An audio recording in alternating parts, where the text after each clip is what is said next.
Dr. Fábio Mazzi. Dr. Fábio Mazzi aqui, o ortopedista mais otimista do Brasil, vai dar uma aula para a gente. A gente estava até conversando um pouquinho antes aqui de começar, que é um tema, às vezes é difícil de tratar, às vezes de diagnóstico também, assim, tem alguns diagnósticos associados. Então, obrigado aí, Mazzi, pela disponibilidade. Boa aula. Obrigado. Imagina, eu que agradeço, Helder, pelo convite. Deixa eu compartilhar aqui.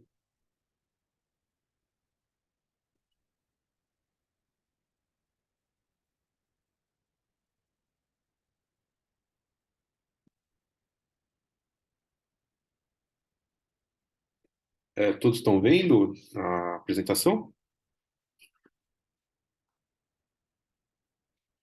Sim? Sim. Sim.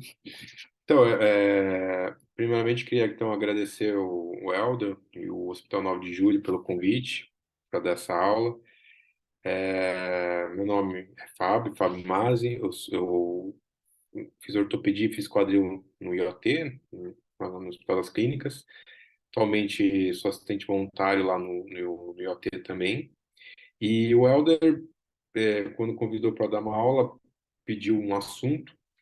E na época eu estava tratando um paciente, ainda trato, né? Mas era uma época que estava um problema lá com um paciente que ele tinha uma pubalgia, não era um atleta, né? Um profissional, mas um atleta amador, então eu acabei sugerindo esse tema.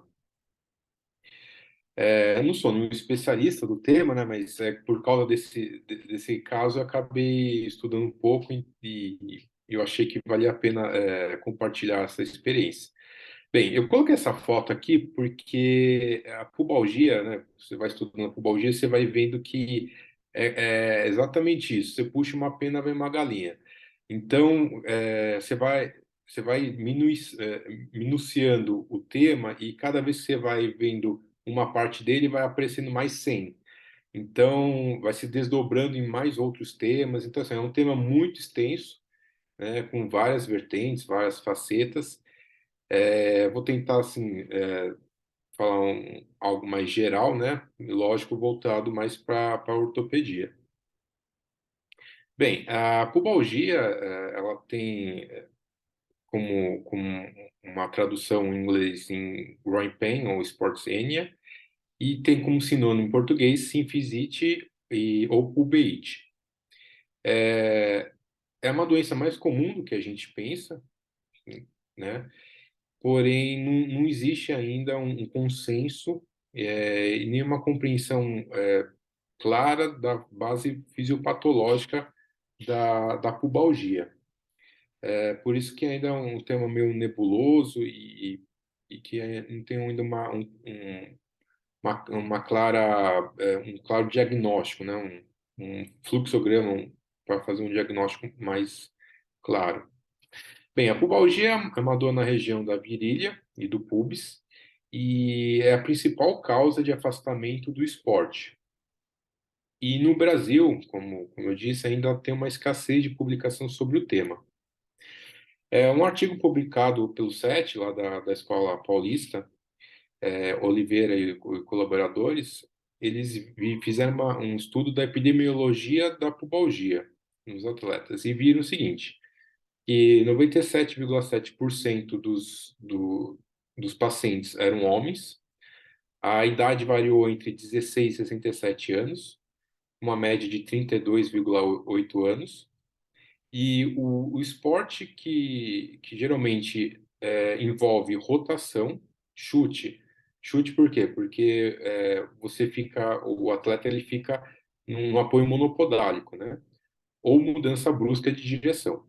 E aí viram que a ordem decrescente de incidência nos esportes são o seguinte: primeiro, né, a maior incidência inclui em atletas de futebol, depois seguidos pelo hóquei no gelo, né, isso na literatura americana, né, que é mais frequente esse esporte lá, o futebol americano, o atletismo, beisebol, basquete, tênis e, por último, natação. É, Dá para entender natação, né, já que o apoio não tem apoio, né, no chão, não tem apoio monopodário. Então, de todos os esportes, o que tem maior incidência é o futebol. E o diagnóstico? Bem, o diagnóstico da pubalgia, inicialmente, começa com uma história e avaliar se existe uma atividade de risco. Tem que ter na história a queixa de dor na região pública ou no território do adutor, de caráter insidioso e progressivo. Ao exame físico, existem alguns testes específicos para fazer, para testar se tem alguma inflamação nessa região, que é o squeeze test e o teste de Grava. E nos exames complementares, pede-se uma radiografia da bacia, AP, que geralmente nos pacientes com pubalgia mostra uma hiperdensidade da síntese pública, associada ou não à osteofitose, e também tem uma incidência adicional, que é a incidência de flamingo. Então, quando a incidência de flamingo é positiva, ou seja, quando tem uma assimetria da síntese pública acima de 2 milímetros, é positiva para essa mobilidade da síntese pública. As alterações radiográficas devem ser acompanhadas também pelo ultrassom, que vai mostrar alguma alteração de ecogenicidade do tendão adutor longo e de aspecto crônico. E ausências de herniações da parede abdominal, né, excluindo um diagnóstico diferencial, que é a hérnia inguinal ou hérnia da parede abdominal. Na dúvida diagnóstica, solicita-se então uma ressonância magnética da pelve, que pode mostrar então uma alteração da aponeurose do tendão do adutor longo ou do reto abdominal. Esse daqui é o squeeze test. Então, o paciente em decúbito dorsal, ele faz uma adução, uma flexão e uma abdução dos quadris, e solicita que ele faça uma adução forçada contra a resistência, né, do examinador. E se for positivo, né, pode ser, então, um indício de que tenha uma pubalgia. Um outro teste é o teste de Grava. Tem até um vídeo aqui que eu gravei, não sei se vai dar para passar o volume, aí vocês me avisam, por favor, se não estiverem ouvindo. O paciente terá que realizar um movimento de abdução com rotação lateral de quadril, colocando o pé sobre ou próximo da face medial do joelho. O terapeuta vai estabilizar a região do quadril, da espinha ilíaca antero-superior, do membro inferior que se encontra estendido, e vai aplicar uma resistência na face interna do joelho do membro inferior que está fletido. Nesse momento, o terapeuta precisa solicitar que o paciente realize uma flexão de tronco, contraindo os músculos flexores de tronco, principalmente o reto abdominal, e simultaneamente o paciente precisa contrair os músculos adutores contra a resistência.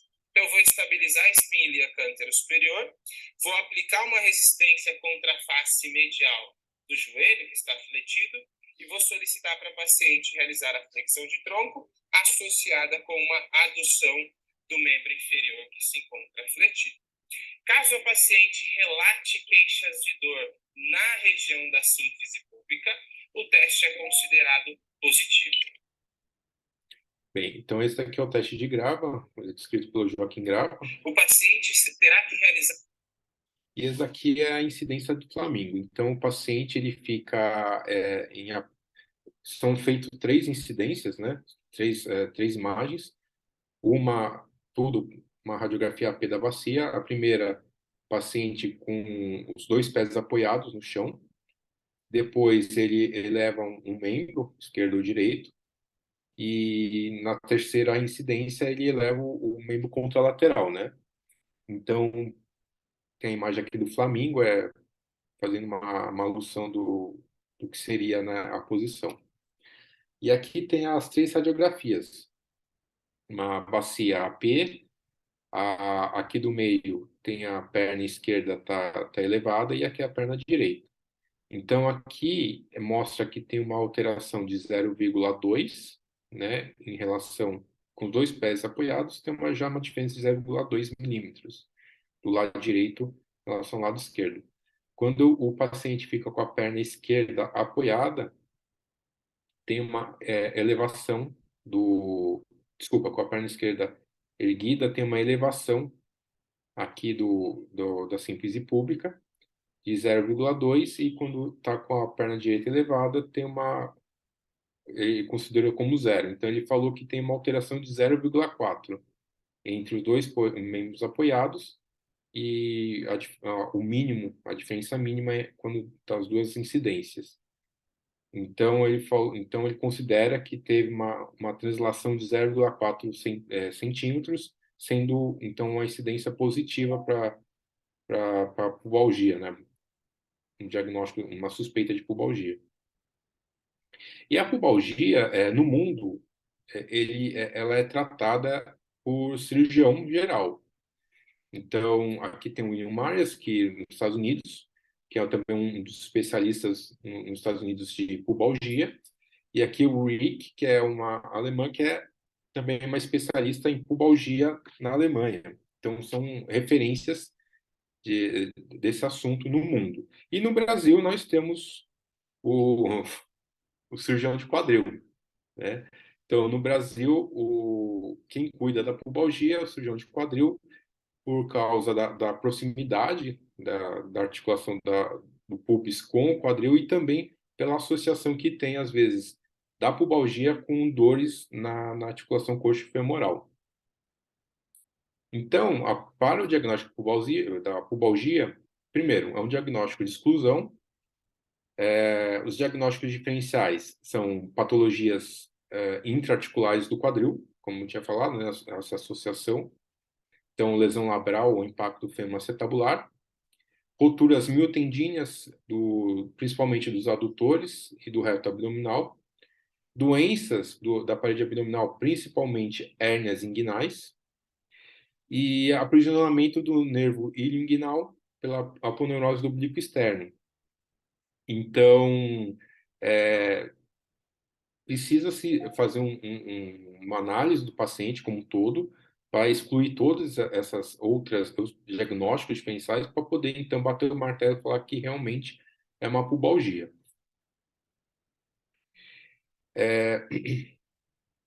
Aqui, então, a pubalgia é uma dor na região púbica, inguinal, não articular, então, excluído qualquer problema coxo-femoral, e também não está relacionada a nenhuma hérnia da parede abdominal. Então, para a gente poder falar que realmente é uma pubalgia, essas duas causas têm que ser excluídas.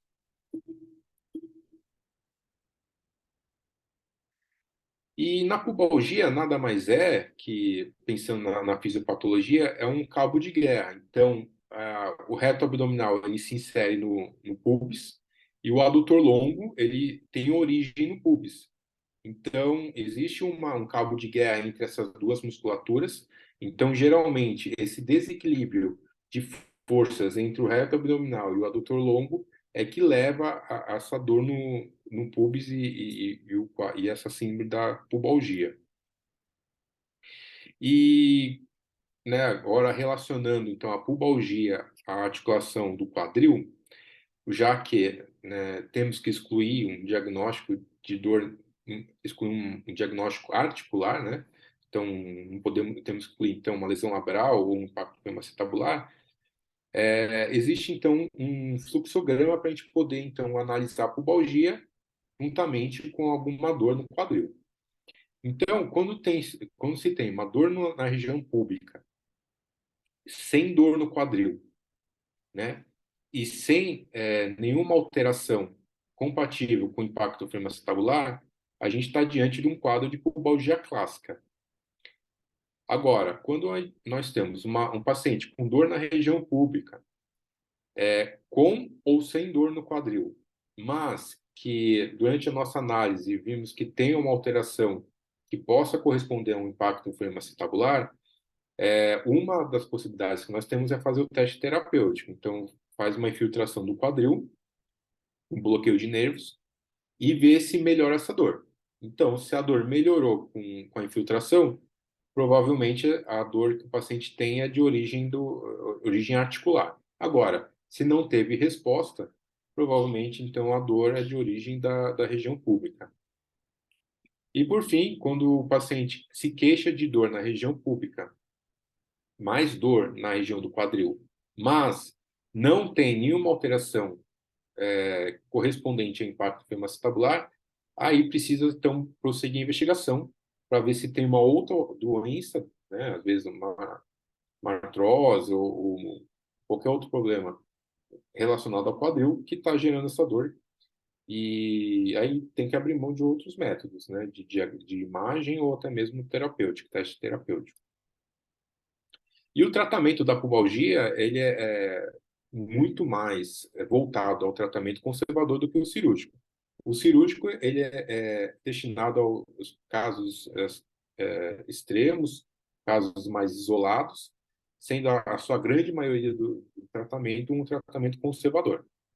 Como tratamento conservador, nós temos, então, a fisioterapia. Então, a fisioterapia ela vai trabalhar o core, vai trabalhar os adutores para tentar fazer um reequilíbrio dessas duas musculaturas, para tentar quebrar aquele cabo de guerra.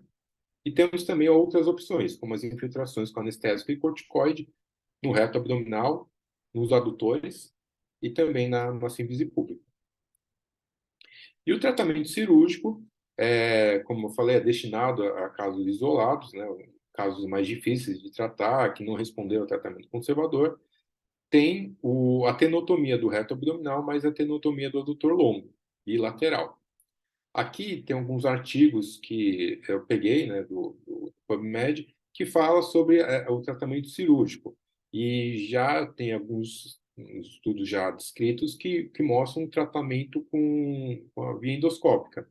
Então, faz o tratamento da, da, da tenotomia do reto abdominal e por via endoscópica, e aqui da simfisectomia também em pacientes com via endoscópica, em pacientes com pubalgia. E, por fim, eu queria mostrar, então, o caso clínico que o paciente que acabou levando, eu sugeri essa apresentação, que é o seguinte: é um paciente de sexo masculino, 29 anos, é um atleta amador de futebol. O ano passado ele teve em dia 28 de julho, ele passou em consulta comigo, referindo que tinha dor na região inguinal esquerda há 3 dias, né? Então, ou seja, no dia 25 de julho, após uma partida de futebol. Ele refere fazer aulas de futebol e não queria parar com essas práticas esportivas. E ele falou que no momento que ele sentiu a dor, ele ouviu um estalo vindo da região inguinal à esquerda. Ele também referiu que já teve outros episódios de dor na região do adutor, tanto à direita como à esquerda. E ele é, né, canhoto e quando chuta com a esquerda, né?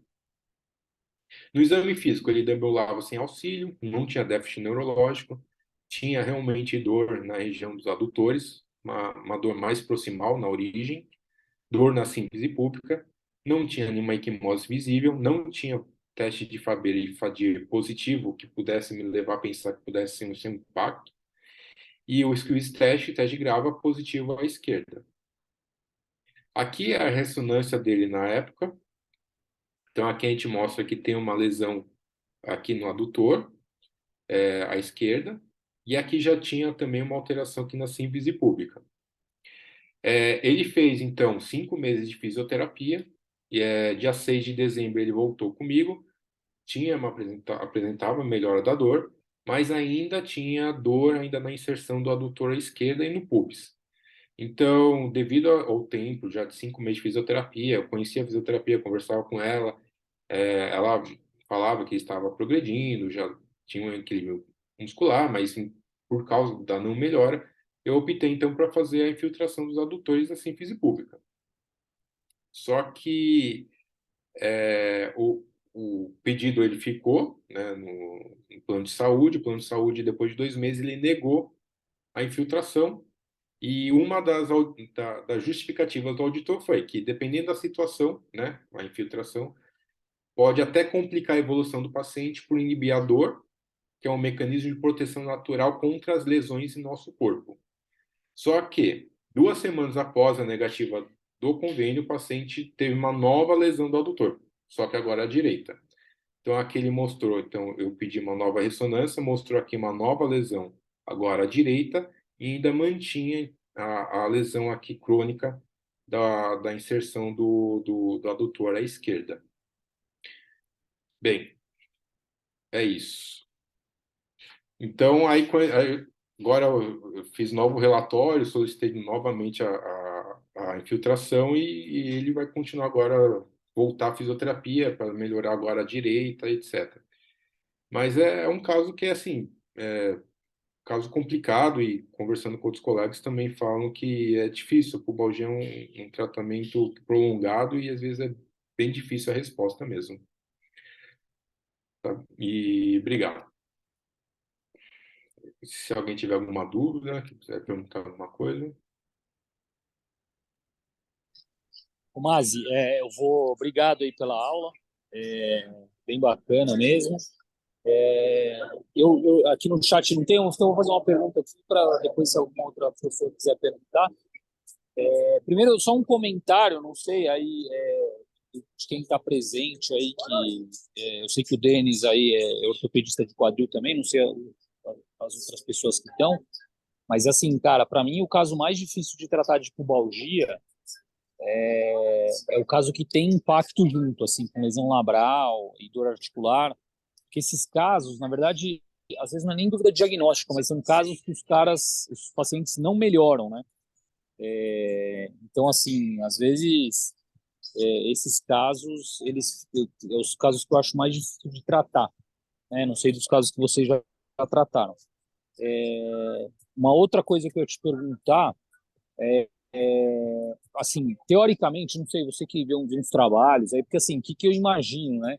Eu nunca, assim, por que eu não peço muito o raio-x em Flamingo? Porque eu imagino assim, cara, se teoricamente a pessoa tem uma instabilidade ali na síntese pública, sei lá, a princípio você teria que fazer, sei lá, uma artrodese da síntese, né? Se você achar que essa é a causa.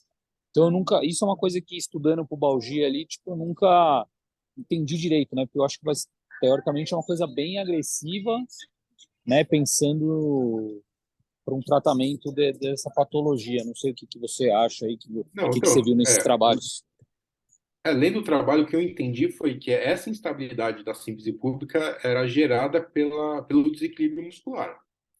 Então, ao fortalecer com a fisioterapia e reequilibrando a musculatura, tenderia a estabilizar mais a síntese pública. Foi isso que eu pude entender do trabalho e que eles comentam do tratamento.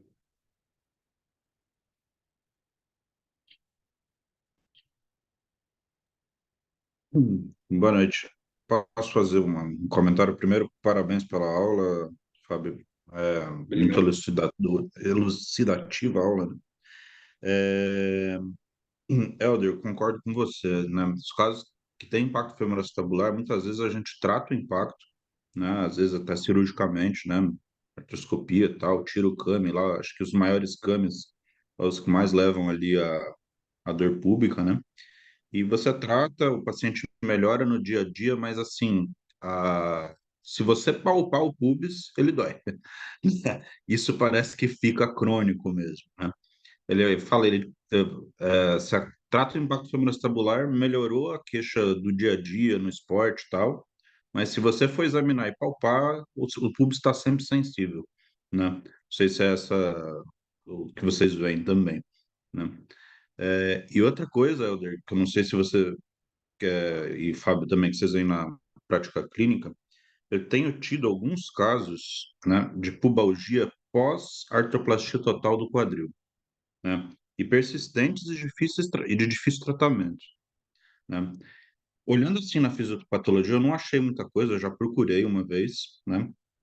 É, O que eu penso, né, é que a gente manda o paciente, ao máximo, não cruzar a perna, né, evitar aduzir além da linha média, né, no começo, principalmente ali da recuperação da prótese, né, e eu penso, né, pensando ali naquele cabo de guerra entre os adutores e os retos abdominais, que talvez isso seja uma causa, né, a gente, por não usar tantos adutores num pós-operatório de prótese, talvez a gente possa causar uma pubalgia, não sei, né, ou Não sei se vocês têm algum caso assim. Eu tive uns 3, 4. Ah, então, Denis, eu tenho um paciente que eu fiz uma prótese nele, foi uma fratura de colo, e ele teve uma lesão de adutor, né? Ele estava indo bem no pós-operatório, mas eu acho que com 4 semanas ele caiu e teve uma lesão de adutor que não melhora por nada. Já fez de tudo, fez fisioterapia, mas não melhora por nada. O que eu pude ler, assim, às vezes eles falam que aumentando um pouco mais de offset acaba levando uma tensão do adutor, né?